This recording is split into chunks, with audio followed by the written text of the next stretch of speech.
Hello दोस्तों, आप सब लोगों को हमारे चैनल में आने के लिए मोस्ट वेलकम। हम आप लोगों को UPT UP TGT PGT level के साल इम्पोर्टेंट क्वेश्चन जो कि वर्ष 2009 का है, उसे हम बहुत ही ट्रिकी तरीके से पढ़ाएंगे। इसे आप लोग ध्यान पर समझिए। इसका पार्ट 1 है। इसका पहला क्वेश्चन देखें। सम ऑफ NC0 का होल स्क्वायर प्लस NC1 का होल स्क्वायर प्लस NC2 का होल स्क्वायर, इस प्रकार से NCN का होल स्क्वायर, इसका मान क्या होगा। ठीक है, ये आप देखिए। तो स्टूडेंट, ये बाइनॉमियल थ्योरम का है, लग रही है क्वेश्चन कि बाइनॉमियल थ्योरम का क्वेश्चन है। तो जो बाइनॉमियल एक्सपेंशन है, सबसे पहले वो लिखेंगे, वो 1 + x⁴ n, ये होता है NC0। फिर पहले टर्म में दोनों का डिफरेंस चलता है और दूसरे वाले टर्म में जो नीचे वाला होता है वेरिएबल, वो पावर में लग जाता है। तो 1 से कोई मतलब नहीं, तो x भी 0 हो जाएगा, इसको नहीं लिख रहे हैं। फिर क्या होगा, NC1 x हो जाएगा। फिर आगे NC2 x², इस प्रकार से ये होगा। लास्ट टर्म NCN x⁴n हो जाएगा।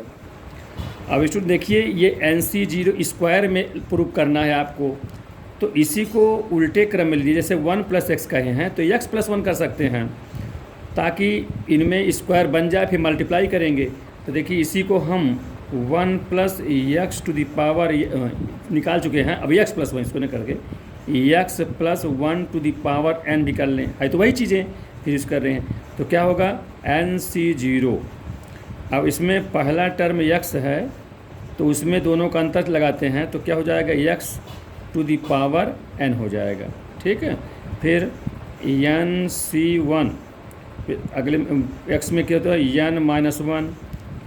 फिर आगे NC2 x⁴n-2।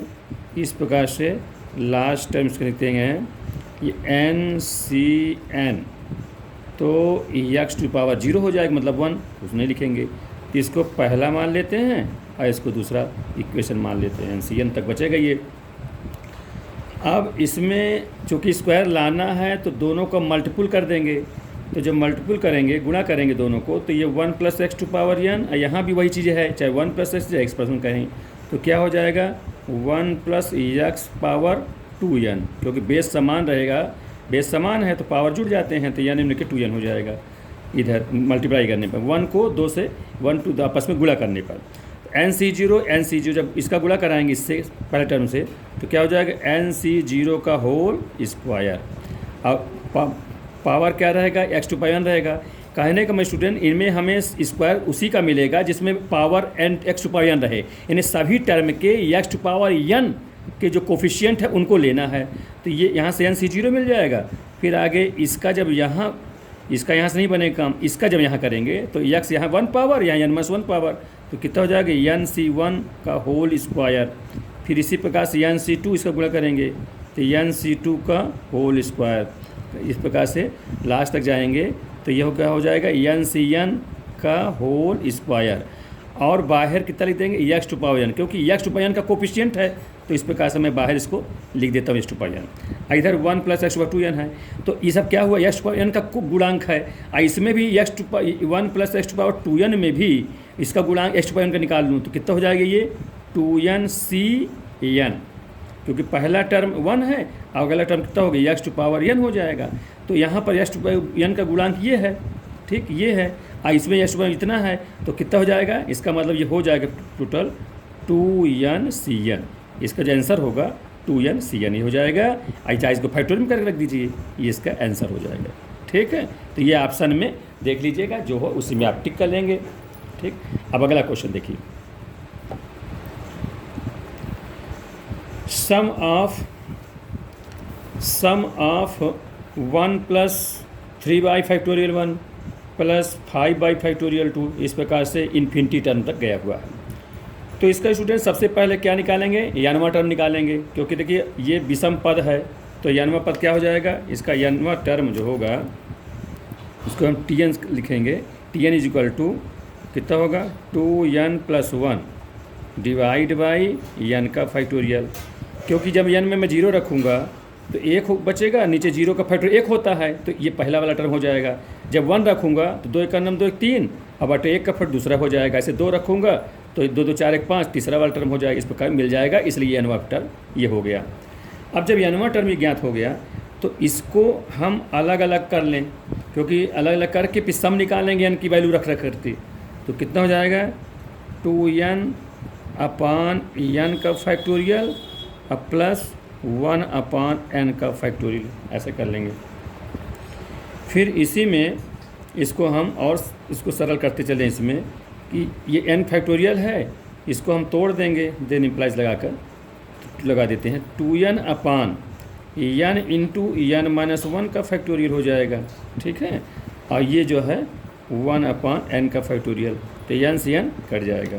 तो tn क्या हुआ, tn हुआ 2 अपान n माइनस 1 का फैक्टोरियल अब प्लस 1 अपान n का फैक्टोरियल, ठीक। अब स्टूडेंट n का मान इसमें हम 1 2 3 4 रख करके इसका सम निकाल लेंगे। तब जब t1 रखूँगा पहला टर्म तो कितना हो जाएगा, 1 रखेंगे तो 2 अपान 0 का फैक्टोरियल जिसका मान 1 होता है, ठीक है। फिर इसमें भी रखते चलें, दोनों के साथ लिख चलते हैं। इसमें रखेंगे तो 1 अपान 1 का फैक्टोरियल, फिर जब 2 रखेंगे तो t2 हो जाएगा। तो यहाँ कितना हो जाएगा 2 अपान 2 में से गए 1 का फैक्टोरियल, ठीक है, 1 का फैक्टर हो जाएगा, ये हो जाएगा आपका। और यहाँ रखेंगे तो 1/2 का फैक्टोरियल, इसमें जब 3 रखेंगे तो 2 अपान कितना हो जाएगा, यहाँ रख 3 में से गए 2 का फैक्टोरियल, ठीक है, प्लस 1 अपान 3 में से गए 2 का 3 का फैक्टोरियल। इस प्रकार से डाइजेस्ट कर देंगे, मतलब इस प्रकार से आगे और बढ़ते जाएंगे। अब इनको जब सम करूँगी तो थोड़ा जोड़ूंगा, तो जोड़ने के लिए क्या लिख दूँ, उसको या से n लिख देता हूँ, या n पदों का सम n टर्म हो जाएगा। तो t1 प्लस t2 जुड़ जाएगा। तो देखिए 2 वाले पहला जोड़ दें, क्योंकि सिमेट्रिकल है, 2 कामा लेकर के सेकंड को जोड़ देते हैं। तो कितना 2 कामा ले लेंगे, तो ये 1 प्लस 1 अपान फैक्टोरियल 1 प्लस 1 अपान फैक्टोरियल 2, इस प्रकार से ये हो जाएगा। और इसका सेकंड वाला टर्म जो होगा तो 1 अपान 1 का फैक्टोरियल प्लस 1 अपान 2 का फैक्टोरियल प्लस 1 अपान 3 का फैक्टोरियल प्लस सो 1 बढ़ता चला जाएगा इस प्रकार से, ठीक है। अब इसे जो आप जानते हो e टू पावर 1 माने e का प्रसार क्या होता है, 1 plus 1 by factorial 1 plus 1 by factorial 2 ही होता है। वो आप लोग निकालना जानते हो। e टू पावर x में 1 रख दें तो बन जाता है, इस प्रकार लिख दें। तो ये ऊपर वाला जो होगा 2 इंटू ये किसका एक प्रसार है, e का प्रसार है, तो e लिख देता हूँ, ठीक है, क्योंकि 1 प्लस 1 अपान होना चाहिए। अब यहाँ जो देखिए 1 अपान 1 फैक्टोरियल, यहाँ 1 नहीं है, 1 कम है इसमें, तो इसमें क्या करूँगा मैं 1 जोड़ दूंगा और 1 आगे घटा भी दूंगा इसी में। तो यहाँ का लिख देता हूँ 1 प्लस और ये 1 माइनस कर देता हूँ। अब जब ये 1 प्लस जुड़ जाएगा तो यहाँ से पूरा ये e बन जाएगा, तो ये प्लस लिख करके, है ना, ये e होगा, यहाँ -1 है, ये कर दिया -1। तो कुल कितना हो जाएगा 2e प्लस e मिल कितना हो जाएगा 3e -1, ठीक है। ये होगा ऐसे n, माने इसके n पदों का सम जो होगा 3n -1 हो जाएगा, ठीक है। इसको समझ लीजिएगा। अगला क्वेश्चन देखिए अब, if ABC are in AP, BCD are in GP and CDE are in HP, then ACE are in, तो ACE किस ऑर्डर में हो, किस सीरीज में होगा ये बताना। तो देखिए जो ये ABC है AP में है, तो आप AP की फार्मूला जानते हैं, B is equal to A plus C by 2, तो लिखते जाएंगे B is equal to A plus C by 2, ये अर्थमेटिक प्रोग्रेशन के लिए शर्त हो गया। ये BCD ज्योमेट्री में है, GP में है, तो क्या हो जाएगा C स्क्वायर, BCD या GP, तो C square is equal to BD हो जाएगा, है ना, BD। और CDE और HP में है, HP क्या कंडीशन होती है, बीच वाला जो D है वो क्या हो जाएगा 2CE divide by C plus E, ठीक है स्टूडेंट। ये सब आप लोग जानते भी हो, है ना, TGT और PGT लेवल क्वेश्चन है, इसको आप लोग सब अच्छी ढंग से सब जानते भी हो, ठीक समझिए इसको ठीक से। तो B बराबर ये हो गया, C ये हो गया और ये D हो गया।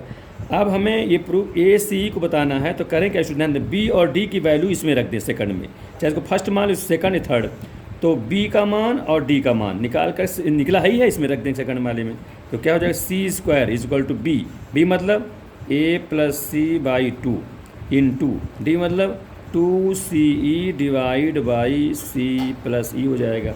अब ये 2 से 2 कैंसिल आउट, और ये सी ऊपर है, ये भी ऊपर है, दाई राइट साइड है, तो भी काट देते हैं, लेफ्ट राइट साइड है, तो कितना बचा सी बराबर A plus C into E upon C plus E, उसको गुणा कर देंगे, तो ये इसका गुणा यहाँ करेंगे तो ए ई अब प्लस सी ई ये हो जाएगा, ठीक है, ए ई प्लस, ये सी प्लस ई है, इसको तिरछा गुणा कर दें तो कितना हो जाएगा सी और सी मिलकर सी स्क्वायर अब प्लस सी ई, ठीक। अब ये सी कट जाएगा तो कितना हुआ सी स्क्वायर इज इक्वल टू ए ई, ठीक, स्टूडेंट सी स्क्वायर ए ई हो गया। इस चीज़ से आप समझ सकते हो कि इसमें क्या होगा, ये स्क्वायर वाला जी पी का होता है, इसका मतलब क्या हुआ ए सी ई, चूँकि पहले ए है बाद में सी है, ए सी फिर ई, इसका मतलब ए सी E are in G P, ठीक। इसका मतलब जो ये ए सी दिया था किस में था, किस में हुआ जी पी में होगा, ठीक है स्टूडेंट, समझने की बात ये भी बड़ा अच्छा क्वेश्चन है। अगला क्वेश्चन देखिए, क्वेश्चन नंबर 4,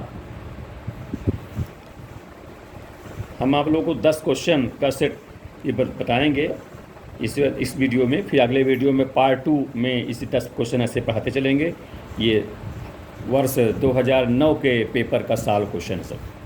क्वेश्चन नंबर 4 देखें, if p x square minus 2x plus 2 बराबर 0 में have real linear factor then the value of p must be, ठीक है, माने ये जो है अगर रियल लीनियर फैक्टर रखता है तो पी का मान क्या होगा, तो स्टूडेंट रियल हो, रियल माने वास्तविक, अब वास्तविक कोई द्विघात समीकरण वास्तविक मूल कब रखता है, जब उसका डिस्क्रिमिनेंट जो डी होता है वो क्या होता है 0 से बड़ा या बराबर तक हो, तो इसका मतलब ये हुआ यहाँ पर सबसे पहले D greater than or equal 0 for real के लिए।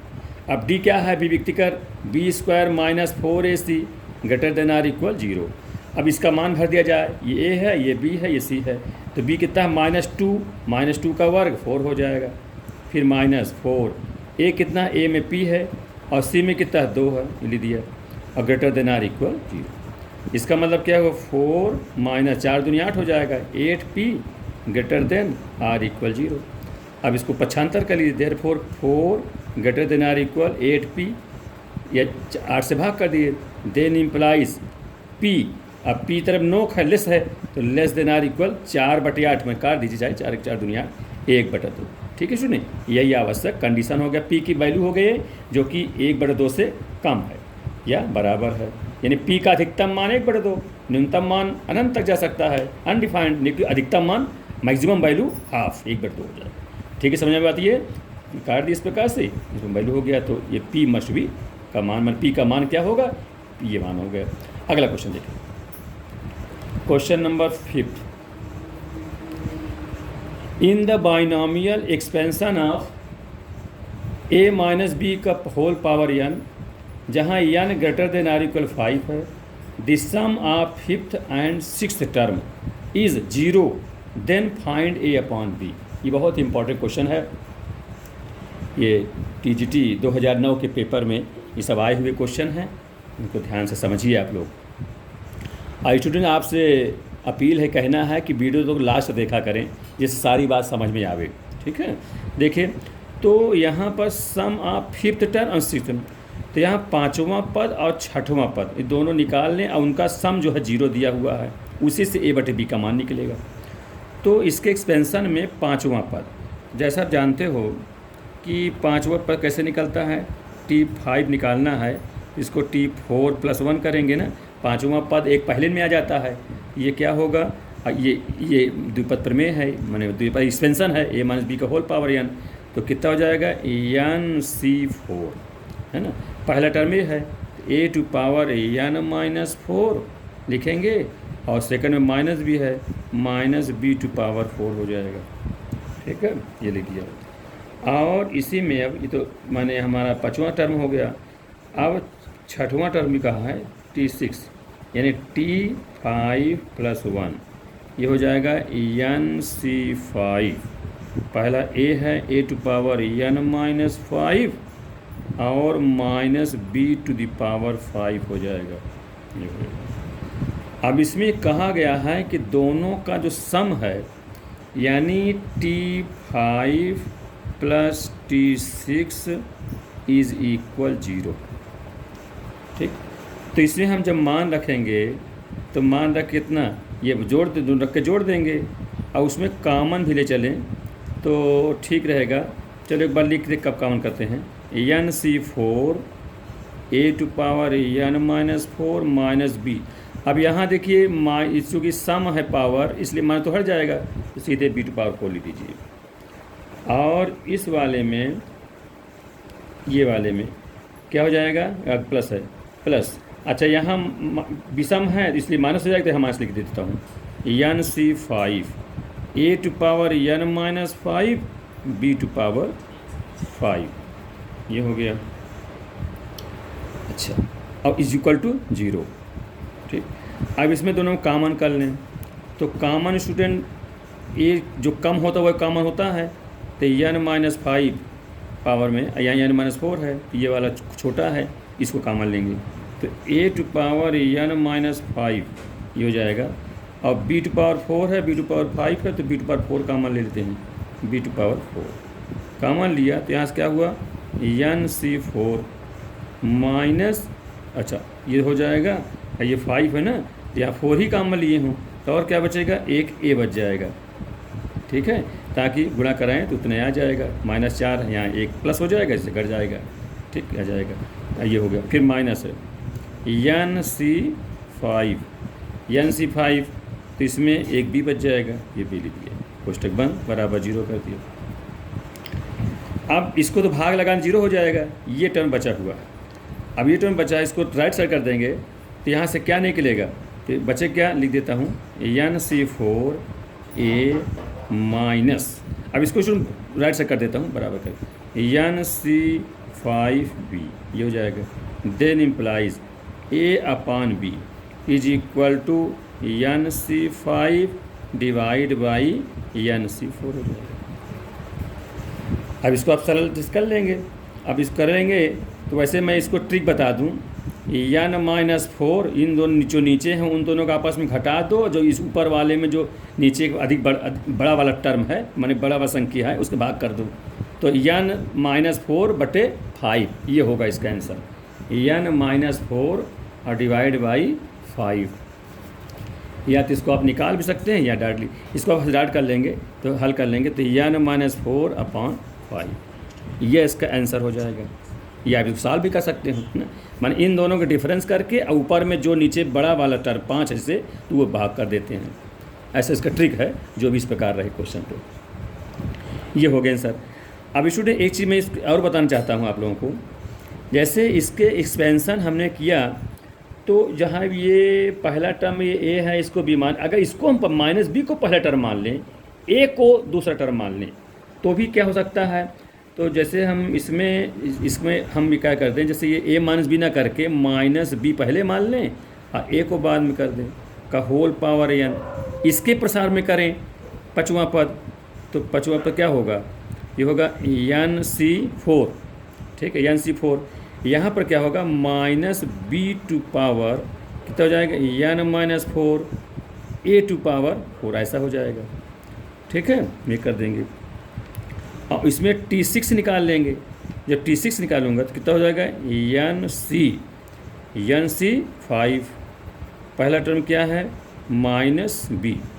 ठीक, तो -b पहला टर्म -b है, तो -b⁵ कितना लिखेंगे, n-5 और फर्स्ट इसका सेकंड a है, a⁵ करेंगे। तो इसको भी इसी प्रकार जोड़ लेंगे, मतलब T5 + T6 = 0 मान रख देंगे, मान रख के कॉमन कर लेंगे, तो यहाँ क्या कॉमन मिलेगा वो भी कर लेंगे। अब इसमें देखिए, जैसे माइनस आप नहीं निकाल सकते तो पड़ा रहने दीजिए, कोई दिक्कत नहीं है, तो कॉमन सोचिए, जो कम है वो कॉमन कर लीजिए, कम है इसको कॉमन कर लेता हूँ। तो यहाँ पर मैं यही लिख देता हूँ कॉमन का, तो कितना हो, माइनस मैं लिख देता हूँ माइनस बी का whole power n minus 5 a to power 4, जो कम है वो कॉमन कर लेता हूँ। ठीक है, तो यहाँ से क्या बचेगा? अब ये जो है हमने इसमें पहले मान लीजिए पहले लिख रहे हैं, तो क्या होगा NC4 और क्या होगा कि माइनस बी। ठीक है, तो माइनस बी एक इसलिए लिखेंगे क्योंकि हमको यहाँ n-4 है, यहाँ हमने 5 कॉमन लिया तो एक रहेगा तो आ जाएगा, 8 पावर 4 कॉमन हो ही गया पूरा। और सेकंड वाले में क्या होगा, पूरा लिखेंगे NC5। ठीक है, NC5 है और ये कॉमन हो गया है और एक बी बचेगा क्योंकि 8 पावर एक बचेगा। ये 5 है, यहाँ ये 4 है, तो यहाँ पर क्या एक ए बच जाएगा। इस प्रकार से ये हो जाएगा। ठीक, i इज इक्वल टू 0। अब इसका भाग लगा दूँ, 0 हो जाएगा। तो फिर ये देखो माइनस आ गया, तो इसको हल करूँगी जब, तो क्या हो जाएगा NC4 और माइनस है तो माइनस कर दीजिए, b is equal two plus करिए प्लस NC5 इंटू ए बराबर 0। अब इसको पक्षांतर करेंगे तो यहाँ पर क्या मिलेगा, जब ये हम माइनस उधर चले जाए तो हो जाएगा a upon b. Therefore a upon b is equal to a upon क्या मिलेगा, a अपन बी से मिलेगा NC4 डिवाइड बाई NC5। ठीक है, तो यहाँ पर क्या हो जाएगा, यहाँ पर उल्टा हो जाएगा। मतलब कहने का मतलब 5 जो है ये इसको हल करें तो हल कर सकते हैं, n का factorial divide by n minus 4 का फैक्टोरियल इंटू 4 का फैक्टोरियल, इस प्रकार से कर लीजिए। और इंटू ये है, अब ये नीचे वाला ऊपर चले जाता है, ऊपर कितना होगा n का n फिर नीचे हो जाएगा, ये n का फिर नीचे हो जाएगा n माइनस 5 का फैक्टोरियल इंटू 5 का फिर ऊपर रहेगा। अब इससे ये कैंसिल आउट हो जाएगा। अब यहाँ पर इसको हम खोल देंगे, प्रसार कर देंगे, इसको करेंगे तो ये मिल जाएगा। तो क्या हो जाएगा n minus 4 into n minus 5 का फैक्टोरियल, यहाँ से हो जाएगा। इस वाले में n माइनस 5 का फैक्टोरियल लिखा रहने देते हैं। आई 5 को, अच्छा ये बगल में 4 का फैक्टोरियल है, ध्यान दीजिएगा, ये 4 का फैक्टोरियल लिखना है, ये 4 का फैक्टोरियल। ऐसे 5 का फैक्टोरियल, 5 गुणते 4 का फैक्टोरियल कर देंगे, इससे ये कैंसिल हो जाएगा, n माइनस ये कट जाएगा, यहाँ बचेगा 5 अपॉन n माइनस 4। तो स्टूडेंट दोनों उत्तर में आ सकते हैं, ऑप्शन में दिए हुए दोनों दिए हैं तो बोथ सही होगा, माने दोनों में दिए n माइनस 4 अपॉन 5 और 5 अपॉन n माइनस 4। ठीक है, इस प्रकार से दोनों देख लीजिएगा, दोनों आ सकते हैं ऑप्शन में। अब अगला क्वेश्चन देखिए, अगला क्वेश्चन है ग्रुप थ्योरी का है। If G is a group of order n and H is a subgroup of order m then, तो इसमें क्या चीज़ कौन किसको डिवाइड करता है, इस प्रकार से इसमें दिया 4 ऑप्शन में। तो स्टूडेंट लैग्रेंजेस थ्योरम से हम आपको बता दे रहे हैं, लैग्रेंजे थ्योरम ये कहती है कि जो सब ग्रुप का आर्डर होता है वो ग्रुप के आर्डर को डिवाइड करता है, ये होता है। तो कहने का मतलब लैग्रेंजे थ्योरम के द्वारा, बाई लैग्रेंजे थ्योरम, जेस theorem, by Lagrange theorem order of subgroup, every order of every subgroup, order of every subgroup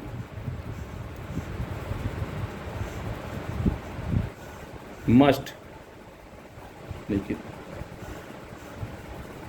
must divide the order, must divide the order of group. ठीक है, group कहने का मतलब Lagrange theorem ये कहती है कि जो एवरी सब ग्रुप का जो ऑर्डर होगा मस्ट डिवाइड द ऑर्डर, ये ऑर्डर है, मस्ट ऑर्डर ऑफ ग्रुप जी, माने ग्रुप जी के ऑर्डर को, माने ग्रुप जी के ऑर्डर को जो सब ग्रुप का ऑर्डर है वो डिवाइड करता है। यहाँ सब ग्रुप का ऑर्डर का m है और ग्रुप का ऑर्डर n है, इसका मतलब जो छोटा वाला है वो ना डिवाइड करेगा। यहाँ छोटा वाला क्या है, m है, और बड़ा n है, इसका मतलब क्या हो जाएगा, इसका n डिवाइड बाई m। क्या हो जाएगा, n डिवाइड बाई m, ये स्टूडेंट आंसर हो जाएगा। तो ये लैग्रेंज थ्योरम ध्यान दीजिएगा, order of every subgroup must divide the order of group जी। तो जो छोटा वाला है वो बड़े वाले डिवाइड करता है, छोटी सी बात समझ लीजिए इसको भाई। तो यहाँ ग्रुप का आर्डर जो है सब ग्रुप के आर्डर से बड़ा होगा, तो जो छोटा वाला है वो बड़े वाले को डिवाइड कर देगा, ये इसका आंसर हो जाएगा। ठीक, अगला क्वेश्चन देखें, question number 7। If sine inverse x by 5 plus cosec inverse 5/4 is equal to π/2 then the value of x। तो इसमें x का मान क्या होगा ये आपको बताना है। इनवर्स ट्रिग्नोमेट्रिक फंक्शन का है, तो स्टूडेंट कॉसेक इनवर्स है, इसको भी साइन इनवर्स बना लिया जाए, और इसका फार्मूला आप जानते हो वो करेंगे। तो यहाँ क्या लिखेंगे, इसमें हम इसको लिखेंगे साइन इनवर्स x/5, ये तो लिखा ही है, और ये जो कॉसेक इनवर्स है इसको भी लिख देंगे साइन इनवर्स करेंगे तो ये पलट जाएगा 4/5 हो जाएगा। ठीक है, उलटता है जब तो नीचे का जो डिनोमिनेटर है वो न्यूमरेटर में और न्यूमरेटर संख्या डिनोमिनेटर में हो जाता है, इज इक्वल टू π/।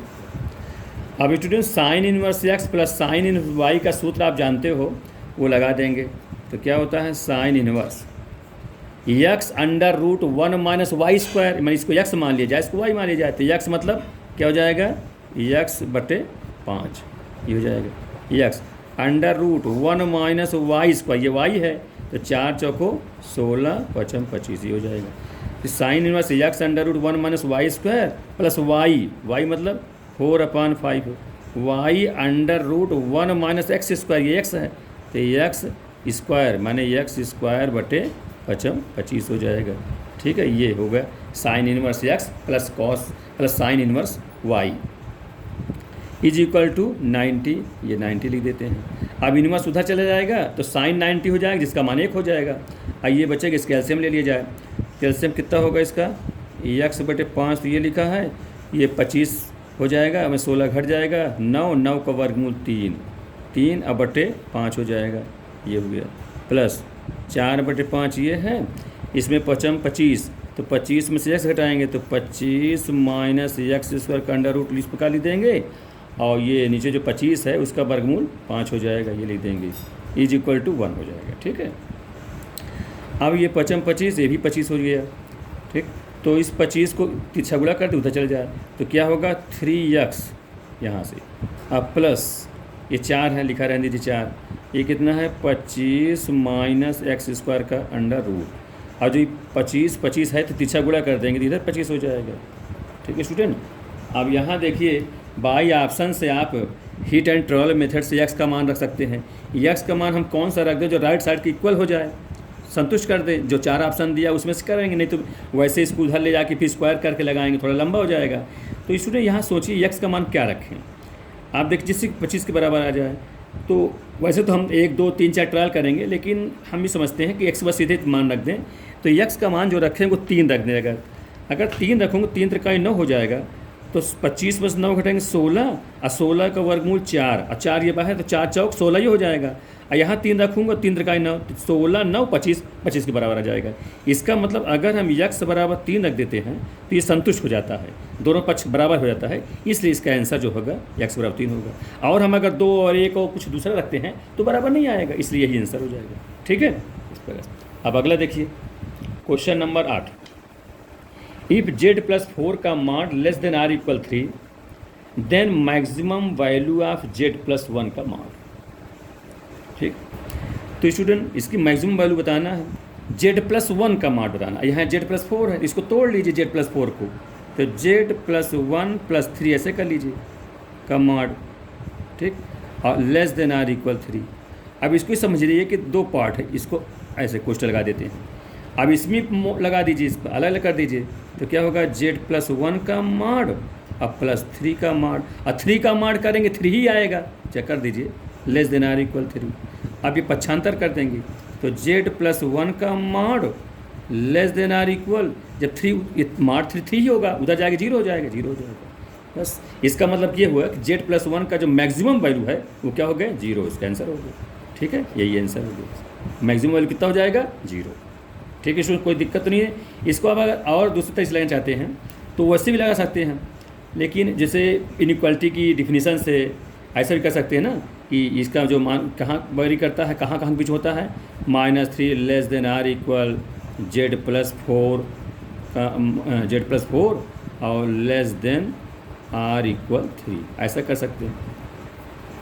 ठीक है, इस प्रकार कर सकते हैं। मान लीजिए ये जो मान है ये इसके -3 और +3 के बीच में होगा। अब हमको z+1 चाहिए तो 3 यहाँ से निकाल दें तो -3 कर दें, तो -3 करेंगे तो -3 ये -3 में -6 हो जाएगा, लेस देन आर इक्वल यहाँ z+1 हो जाएगा, लेस देन आर इक्वल -3 करेंगे तो ये 0 हो जाएगा। अब यहाँ माड लगाएंगे। अब इसको समझिए ये -6 से 0 के बीच में निगेटिव तरफ ये मान है ना, निगेटिव तरफ।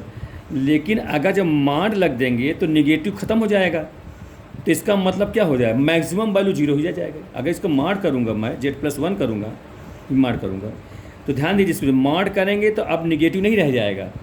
अब निगेटिव नहीं है तो कहाँ, अच्छा पॉजिटिव जाएगा नहीं, क्योंकि जो -6 से अगर इसको नंबर लाइन देखते भी हैं इसमें यहाँ पर तो -6 यहाँ है, 0 यहाँ है, तो हमको यहाँ से यहाँ तक न मान होगा। अगर माड भी लगा देंगे तो बहुत होगा, यहाँ यह वाले मान राइट तो जा नहीं पाएगा, तो यहाँ तक हो सकता है बस, क्योंकि उधर तो राइट दाहिने तरफ तो पॉजिटिव होगा, यहाँ तो पॉजिटिव मिलेगा, इधर ही नेगेटिव है, इसलिए माड लगेगा तो लेस देन आर इक्वल 0 हो जाएगा, ये समाप्त हो जाएगा ये -6। ठीक, तो इसलिए मैक्सिमम वैल्यू यहाँ भी 6 हो जाएगा। अगला क्वेश्चन देखिए, question number 9th। If 2 cos θ is equal to x plus 1 by x and 2 cos phi is equal to y plus 1 upon y, then find the value of x to power m upon y to power n plus y to power n upon x to power m। इसका मान आपको find out करना क्या होगा। ठीक है, तो देखिए सबसे पहले ये जो इक्वेशन दिया हुआ है 2 cos θ is equal to x plus 1 by x, यहाँ से हम x का मान निकाल लें, यहाँ से y का मान निकाल लें, तो पहले एलसीएम लेंगे, समीकरण बना लें, तो बनाइए इसको, तो क्या हो जाएगा 2 cos θ इज इक्वल एलसीएम करेंगे तो क्या होगा x² + 1 बाई x। ठीक है, अब इसको तिरछा गुणा करके हल कर लेंगे समीकरण, तो x² उधर जाएगा तो इधर आ जाएगा -2 cos θ इंटू x और +1 इज इक्वल टू 0 बन गया। अब स्टूडेंट सीधे 4 के नियम से x का मान निकाल लें। जब मैं x का मान निकालूँ तो क्या होगा x बराबर -b यानी 2 cos θ माने ±√b का स्क्वायर यानी 2 दूनी 4 हो जाएगा, 4 cos² θ -4a यानी 4 हो जाएगा अपान 2a, तो 2a यहाँ तो a का मान 1 है इसलिए हो जाएगा। अब यहाँ 4 कामन कर लीजिए, 4 का वर्गमूल 2 हो जाएगा, 12 हो जाएगा, 2 से कट जाएगा, तो क्या होगा x बराबर होगा 2 तो काट दीजिए, 2 हट जाएगा, तो सीधे केवल cos θ प्लस माइनस।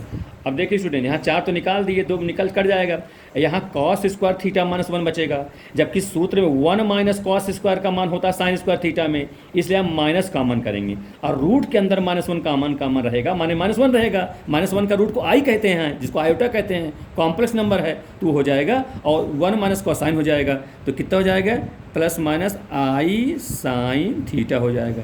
ठीक है स्टूडेंट, ये हो जाएगा। अब इसको आप लोग जानते हो क्या कहते हैं, cos θ +- i sin θ को e⁻i θ कहते हैं।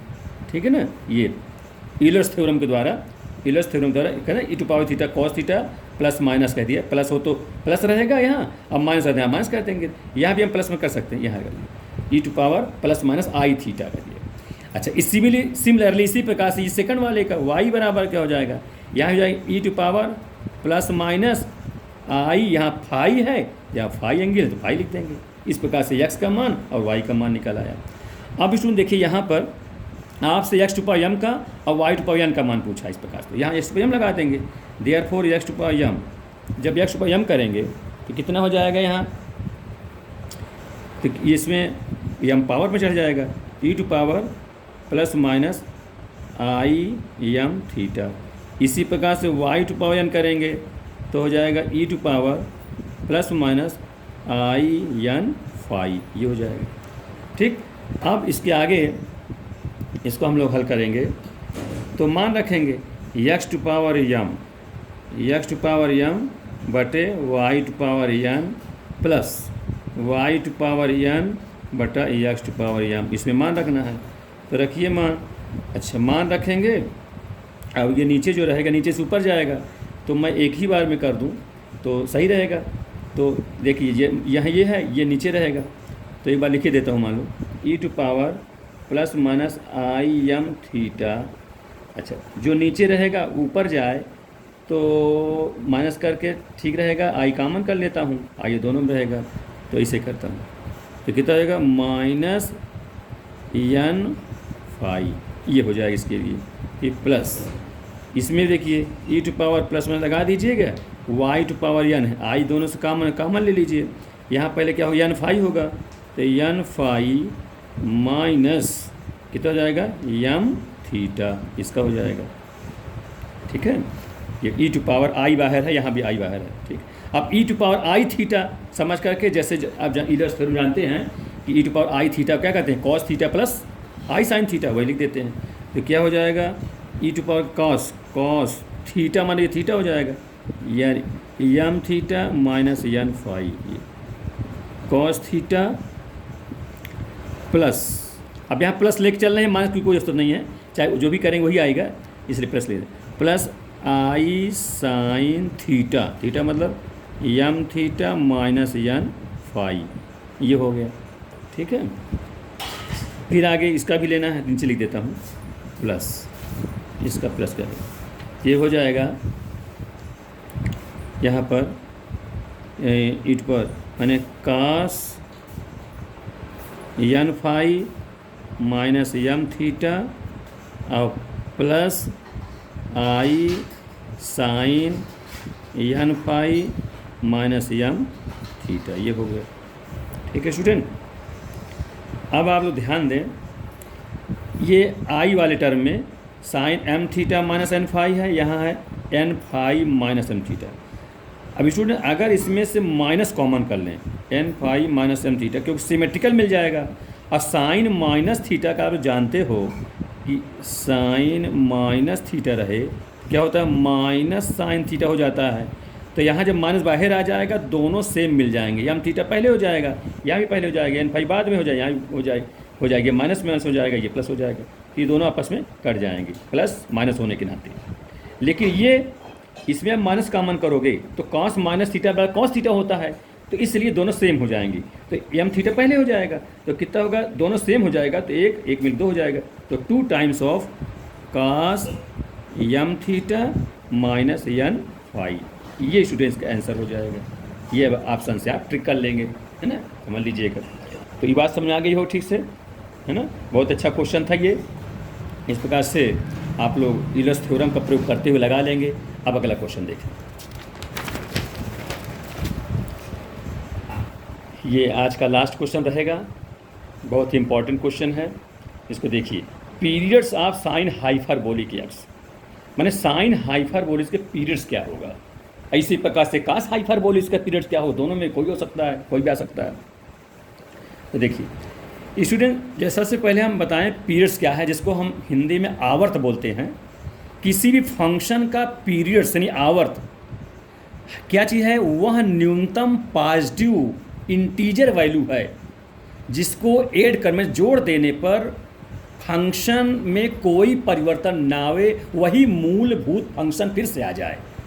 कैसे, जैसे समझ लीजिए, तो पहले पीरियड सिखाएं हम आपको, पीरियड क्या है। जैसे कोई फंक्शन एफ एक्स है और उसका पीरियड कोई भी पॉजिटिव न्यूनतम हो, मिनिमम हो, न्यूनतम पॉजिटिव इंटीजर हम के मान लेते हैं, या टी कह सकते हैं, कुछ भी कह सकते हैं। तो अगर इसमें या फंक्शन में के एक्स में के जोड़ दें और जोड़ने पर फिर वही एफ एक्स आ जाए, तो ये जो के हमारा है, यही के हमारा क्या कहता है, उस फंक्शन का पीरियड कहलाता है। बस आते ध्यान दें, पॉजिटिव भी रहे, न्यूनतम माने मिनिमम पॉजिटिव इंटीजर पूर्णांक संख्या रहे, डेसिमल उसमें नहीं रहे, पूर्णांक संख्या बननी चाहिए, तो वही उसका पीरियड कहलाता है। ठीक है, तो यहाँ आप क्वेश्चन में देखिए, ये हाइपरबोलिक फंक्शन का है स्टूडेंट। तो सबसे पहले ये हाइपरबोलिक फंक्शन कहते क्या है, इसका किसके बराबर होता है, ध्यान दीजिएगा। ये साइन हाइपरबोलिक से जो होता है, ये होता है e to power x minus e to power minus x divide by 2 होता है। इसी प्रकार से जो कास हाइपरबोलिक एक्स है वो होता है e to power x plus e to power minus x divide by 2, ऐसा समझिएगा। इसको याद करने तरीके से समझ लीजिएगा। जैसे साइन वाले में आप जानते हो कि 45 तक में, 0 से 45 तक में कम होता है, कास में 0 से 45 तक में मान ज़्यादा होता है।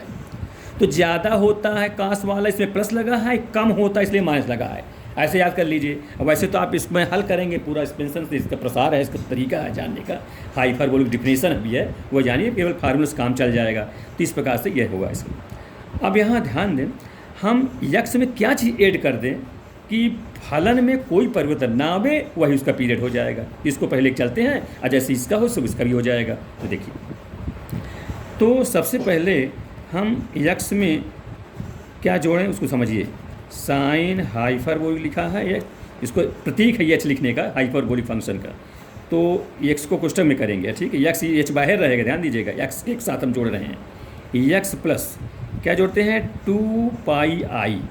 अब स्टूडेंट कैसे ये 2πi हुआ ये आप समझ लेंगे, पूरा हल करते हैं तो आपको याद हो जाएगा कि क्यों इस प्रकार से जोड़ा गया।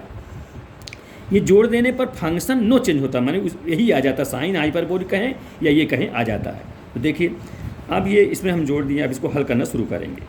तो जैसा आप जानते हो साइन हाइपरबोलिक यक्स की परिभाषा ये होता है, तो क्या लिखेंगे, e to power x plus 2πi minus e to power minus x, question लगा देता हूँ, प्लस 2πi ये होता है, डिवाइड बाई 2। इस प्रकार से उसको लिख दिया हमने। अब इसको तोड़ लेते हैं, तो कितना हो जाए, e to power x into e to power 2πi, यहाँ पर minus e to power minus x into e to power minus 2πi कर दिया, और डिवाइड बाई 2 हो गया। अब student e to power 2πi और e to power minus 2πi, इसका मान जो होता है एक होता है, वो कैसे होता है, यूलर्स थ्योरम के द्वारा। यूलर्स थ्योरम के द्वारा हम आपको बताते हैं सबसे पहले, तब इसमें रखना सिखाते हैं। जैसा आप जानते हो, ये इसी को लेकर चलते हैं, e to power 2πi। Euler's theorem क्या होती है, cos theta plus i sine, जानते हो, जैसे e to power i theta होता है तो क्या होता है, cos theta plus i sine theta, तो 2πi है वो रख देंगे, तो जाए cos e to power theta 2πi cos theta, e to power i theta होता तो कॉस थीटा, और थीटा के साथ 2πi है, प्लस आई साइन 2πi, ठीक। अब काश 2πi मन 360 डिग्री, इसको 360 क्या होता है, 0 बराबर होता है, तो डिस्प्लेसमेंट इसको मैंने वहीं से चल के फिर वहीं आ जाए तो उसका डिस्प्लेसमेंट 0 होता है, आकाश 0 का मान 1 होता है, और यहाँ साइन 2πi ये भी 360, इसका मान 0 हो जाता है, तो कितना हो जाएगा 1, तो कहने ये मान 1 हो जाएगा। इसी पर माइनस वाले कहेंगे वो भी 1 रहेगा, क्यों, क्योंकि माइनस कॉस माइनस थीटा बराबर कासे थीटा होता है, तो 1 ही वो भी आ जाएगा, और इसका मान तो 0 ही हो जाएगा, इसलिए वहाँ भी आ जाएगा। इसलिए टोटल क्या हो जाएगा, ये हो जाएगा आपका, ये हो जाएगा e टू पावर यक्स, ये तो 1 हो गया, ये भी 1 हो गया, minus e to power minus x divide by 2, ठीक है। आज जिसको हम लोग क्या कहते हैं, जिसको हम लोग साइन हाइपरबोलिक यक्स कहते हैं। तो क्या लेके चले थे, ये लेके चले थे sine hyperbolic x plus 2πi, ये लेके चले थे, और वही मूल में आ गए, माने जितना हम जोड़े थे वही बेसिक में जो था वो मूल में आ गया। इसका मतलब यह हुआ, इसलिए साइन हाइपरबोलिक जो पीरियड हुआ कितना हुआ, 2πi। ये स्टूडेंट इसका आंसर हो गया, ठीक है, समझ बात आ गई है। इस प्रकार से, इसी प्रकार स्टूडेंट आप लोग कास हाइपरबोलिक आ सकते हो आराम से, मैं कास का भी दिखाई देता हूँ, है ना, जैसे कि कास हाइप निकालना हो, इसी प्रकार कास में जोड़ेंगे, कास हाइपरबोलिक यक्स प्लस 2πi, ठीक है। ये क्या हो जाएगा, कास हाइप परिभाषा लगा देंगे, e to power x plus 2πi, वहाँ प्लस हो जाता है, e to power x minus लग जाएगा, minus x plus 2πi divide by 2, ठीक है। ये देखिए, अब इसको आप अलग अलग कर लेंगे, तो e to power x into e to power 2πi हो जाएगा, plus e to power minus x into e to power minus 2πi हो जाएगा, डिवाइड बाई 2, ठीक है। अब यहाँ पर ये मान देखो 1 हो जाएगा, ये भी 1 हो जाएगा, है ना, क्योंकि अभी बताया हूँ ऊपर, तो क्या हो जाएगा, e टू पावर यक्स और यहाँ e to power minus x divide by 2 हो जाएगा। और ये क्या कहलाता है, ये कहलाता है कास हाइपरबोलिक यक्स। कहने का मतलब कास हाइपरबोलिक यक्स प्लस 2πi, मैंने यक्स में 2πi जोड़ा हूँ तो फिर वही मूल फंक्शन आ गया है कास हाइपरबोलिक से। इसलिए periods of cos hyperbolic x is equal to periods of cos hyperbolic x equal to 2πi। ठीक है, ये स्टूडेंट इसका आंसर हो जाएगा। बात समझ आ गई है। तो इस प्रकार स्टूडेंट आज के 10 क्वेश्चन हम इन टीजीटी के बताए हुए हैं, जो कि वर्ष 2009 के पेपर का सॉल्व क्वेश्चन है। इसे आप लोग ध्यान से समझेंगे। और स्टूडेंट आप लोग से यही अनुरोध है कि यदि हमारा वीडियो आप लोगों को पसंद आया हो तो आप लोग लाइक, सब्सक्राइब और शेयर ज़रूर करें और अपने इष्ट मित्रों को भी बताएं। ठीक है, नेक्स्ट हम आपको अगले वीडियो में इसी से बढ़ते हुए 10 क्वेश्चन फिर बताएंगे। इस प्रकार से डेली हम आप लोगों को टीजीटी पीजीटी से रिलेटेड क्वेश्चन, जो इम्पोर्टेंट क्वेश्चन रहेंगे, जो कि एग्ज़ाम में अनिवार्य रूप से आएंगे और आपको इस ज़रूर से ज़रूर सफल हो जाएंगे। ठीक है स्टूडेंट, इसलिए आपसे यही अपील है कि वीडियो लास्ट से देखें और लाइक सब्सक्राइब करें। ठीक है, थैंक यू।